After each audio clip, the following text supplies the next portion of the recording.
bright gold, nickel, and then we have what's called a tri-valve, which will, you can do a plating. If you have a pistol or you have a piece that has little tiny imperfections in it, you can use the tri-valve, which puts a little tiny bit of gold in it, and then you can dip it into 24 after 2 different voltage power supplies.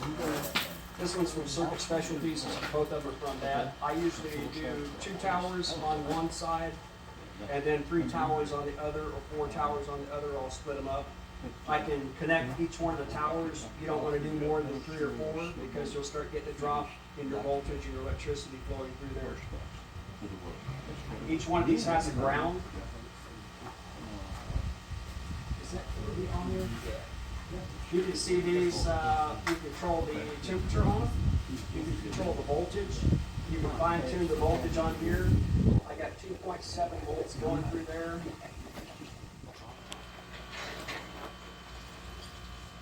So, you get better results when you use distilled water, but I can use plain on this. This plates so well. There's hardly any work you have to do with this at all. It's pretty much dummy proof, and that works for me quite well. So I'll take the 3 rings. These are all, like I said, sterling silver. All you have to do is put them on the tree. Try not to get my fingerprints on here, but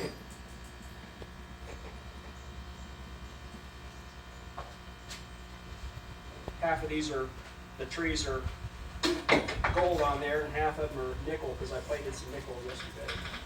But put them on the tree, basically. Turn on my bubbling system on high. Silver and doing a gold plate after you shellac. Basically, it's a red shellac. You're putting over your sterling and the gold. What you want to plate, you leave it bare. You can put it in here as long as it has a contact on the metal itself. You can gold plate on top of sterling silver without doing the rest of it in gold. So like a monogram or a brand or something like that, you just paint it, put it in there, you're done with it. But if it's 2 dissimilar metals and you leave it in there too long, you'll start getting a little black, almost like a burn if you leave it in there too long. So you don't want to leave it in there forever. I can leave this bubbling and come back tomorrow and it still look the same as it did for 5 minutes. And then engrave. Scott knew me when I first started, and they were pretty bad.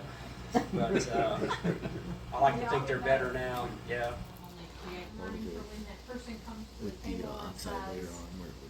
I want something different, or, what do you want? I can make a couple small blades and send them to you. We try it a couple different ways. Well, but if I have an idea and I can describe it to them, often, most times, they'll go, oh, yeah, that's good, let's do that. Luckily, I can come up with that idea, but I can draw. I can draw just about anything. If somebody can give me an idea, I can put it together and make me sales, and you know your audience couldn't sell it. And if I can show them a picture of it, I'm more happy. Okay, so I just thought I'd kind of share some of the different tools that I use for jewelry making. I'm primarily a custom jewelry maker. I own a custom jewelry store in Greensboro, and I've been making jewelry since 1995. I went out to GRS, took my first hand engraving class with Rick Eaton in 2008-ish, 2009, and then I went back a couple years later and took a Sam Alfano and Diane Scalise. Keep going and keep trucking all the way around. So the other great tip that I have is this is a ring blank from Stuller. If you ordered like wire or casting grain, it's the same thing. Instead of doing the back side of, I went on this angle and came all the way around, did that. So now I'm going to start on the little scroll that's inside that other one. I'm not going to do the other side of that scroll yet. So first thing that you do is just kind of... On the baseboard, you just do an inch. There you go. A little more. There you go. So you don't want to go all the way to that other scroll. over there. And remember, I've turned the graver now on this angle. So now I'm going to flip it over to that side and come around like that.